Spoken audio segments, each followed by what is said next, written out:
Hello friend, আজকে আমি আরেকটি নতুন গল্প নিয়ে এসেছি। গল্পটির নাম হলো সুদিনের শুরু। গল্পটি ভালো লাগলে প্লিজ চ্যানেলটাকে সাবস্ক্রাইব করে দেবেন, লাইক কমেন্ট শেয়ার করবেন। Thank you. আমি আড়াল থেকে খুব অবাক হয়ে খেয়াল করলাম, ভাবি খুব যত্ন করে নিজের 4 বছরের বাচ্চাটাকে জুস খাওয়াচ্ছে, অথচ পাশে আমার ছোট্ট বাচ্চাটা বসে আছে, সেদিকে ভাবির খেয়াল নেই। আমার ছোট্ট বাচ্চাটা যখন বলল, মামি আমিও জুস খাবো, তখন ভাবি বিরক্ত হয়ে বলল, কি রাক্ষস ছেলে রে বাবা, যেটা দেখবে সেটাই খেতে চাইবে। সন্তান কিছু খেতে চাইলে আর কেউ রাক্ষস বলে গালি দিলে সেটা মায়ের জন্য কতটা যন্ত্রণাদায়ক, সেটা একজন মা বাদে কেউ বুঝবে না। আমি অনুরুমে গিয়ে নিজের ছেলের নাম ধরে কয়েকবার ডাকলাম।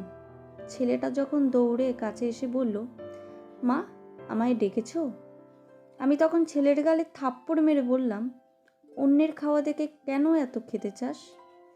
তোকে না বলেছিলাম কিছু খেতে ইচ্ছে করলে আমায় বলবি?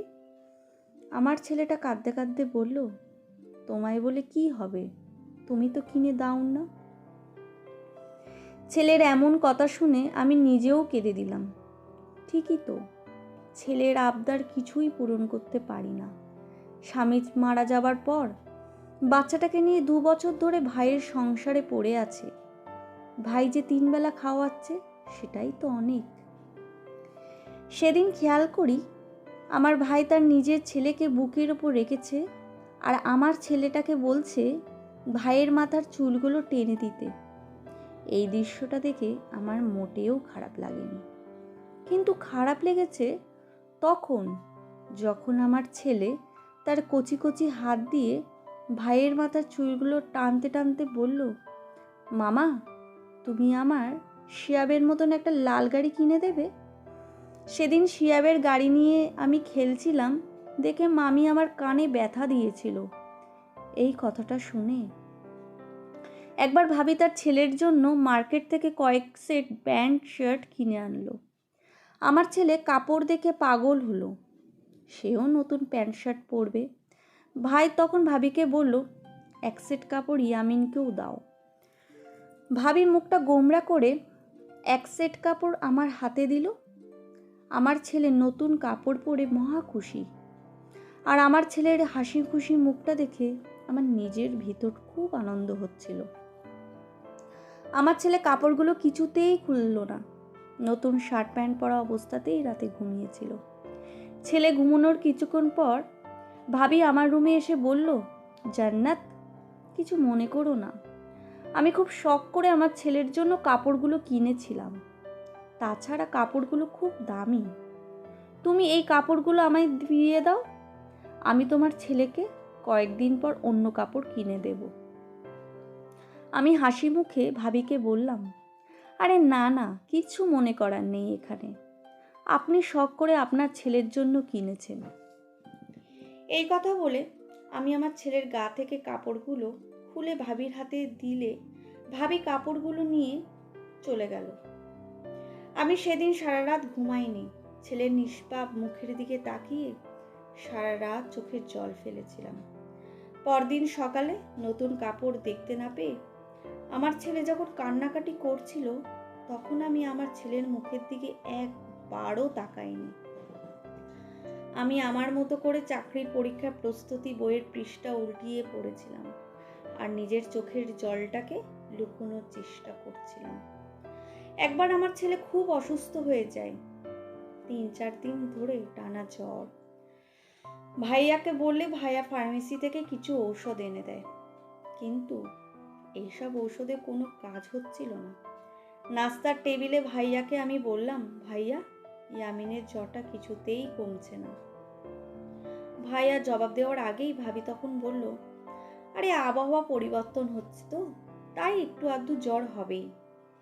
আমি ভাবিকে দিকে তাকিয়ে মাথা নিচু করে বললাম, আসলে ভাবি 3-4 দিন ধরে জ্বরটা কমছে না, তাই খুব চিন্তা হচ্ছে, একটা ডাক্তার দেখানো খুব দরকার।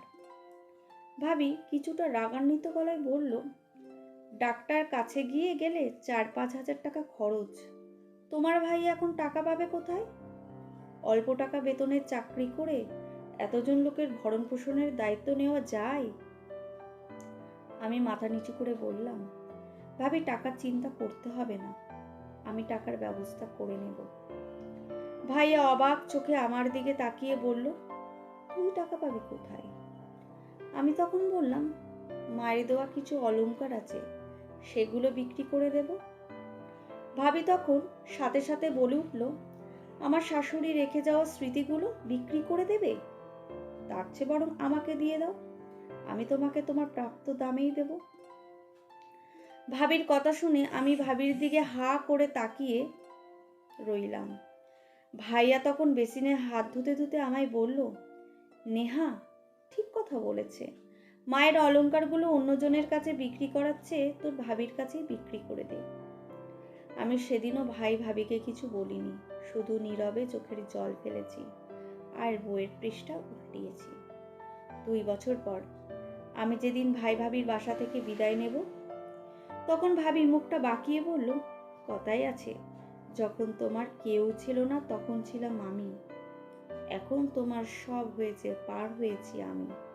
তেমনি যখন চাকরি ছিল না তখন ভাবির সংসারে ঠিকই থাকতে পেরেছ, আর এখন বড় চাকরি পেয়েছো বলে আমাদের পর করে চলে যাচ্ছ। আমি ভাবির কথা শুনে কিছু না বলে শুধু একটু হাসলাম। ভাইয়ার দিকে তাকিয়ে ভাইয়াকে বললাম, ভাই আমি আসি, দোয়া করো আমার জন্য। ভাই তখন বিরক্ত হয়ে আমার দিকে তাকিয়ে বলল, তুই কি ভাবছিস আমি তোর চাকরিটা টাকাতে ভাগ বসাবো? এমনটা আমি কখনোই করব না, এত লোভ আমার নেই। আমার বাসা থেকে তোর অফিস খুব একটা দূরে না, তাহলে আমার বাসা থাকলে সমস্যা কি?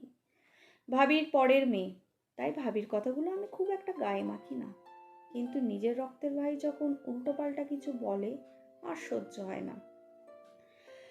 আমি ভাইয়ের চোখের দিকে তাকিয়ে বললাম, লোভ আমারও নেই ভাইয়া, তুমি যে বাসায় থাকো সেই বাসাতেই আমারও অংশ আছে। যদি লোভ থাকতো তাহলে বলতাম, আমার অংশ আমায় দিয়ে দাও। দিনের পর দিন তোমার বউয়ের কটু কথা আমি সহ্য করতাম না। ভাবি অবাক চোখে আমার দিকে তাকিয়ে বলল, আমি কি করেছি? আমি হেসে উত্তর দিলাম, না না, তুমি কিছু করনি, শুধু আমার ছেলে তোমার ছেলের খেলনা ধরতে বলে আমার ছেলের কান ধরে টানতে। আমার ছেলে তোমার ছেলের কাপড় পরেছিল বলে তুমি সেই কাপড়গুলো আমার হাত দিয়ে খুলিয়ে নিয়েছো। শুধু তোমার ছেলে কিছু খেতে চাইলে তুমি খুশি হতে, আর আমার ছেলে কিছু খেতে চাইলে তুমি তাকে রাক্ষস বলতে। এই যা। ভাবি আমার কথা শুনে চুপ হয়ে আছে। আমি তখন ভাইয়ার দিকে তাকিয়ে বললাম, ভাইয়া আমার যাবার কোনো জায়গা ছিল না বলেই তোমাদের কাছে এসেছিলাম। ভেবেছিলাম স্বামীহারা এই বোনটাকে তুমি আগলে রাখবে, পিতৃহারা ভাগ্নেটাকে তুমি একবার তোমার নিজের সন্তানের মতো ভালোবাসতে। বুঝতে পারিনি তুমি আমাদের এতটা অবহেলা করবে। আমার বাচ্চা ছেলেটা প্রতিদিন আশায় থাকতো তুমি তাকে একটা লাল গাড়ি কিনে দেবে। তুমি অফিস থেকে আসলে দৌড়ে তোমার কাছে গিয়ে বলল, মামা আমার লাল গাড়ি কিনে এনেছো? তুমি বিরক্ত হয়ে আমার ছেলেটাকে বলতে কাল কিনে দেব। সেই কাল তোমার কখনোই আসেনি। আমার ছেলে চিকিৎসার জন্য তোমার সংসারে টাকা নেই, অথচ আমার অলংকার কেনার জন্য তোমার কাছে ঠিকই টাকা আছে। ভাইয়া কিছু না বলে চুপ করে রইল।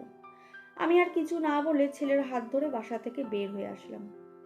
আমার ছেলের এক হাতে লাল রিমোট কন্ট্রোল গাড়ি আর অন্য হাতে নতুন এক সেট কাপড় নিয়ে হেঁটে যাচ্ছে। আমি একটা জুসের বোতল হাতে নিয়ে ছেলের পেছন পেছন হেঁটে যাচ্ছি আর ভাবছি, আজকের পর আমাদের সুদিনের শুরু।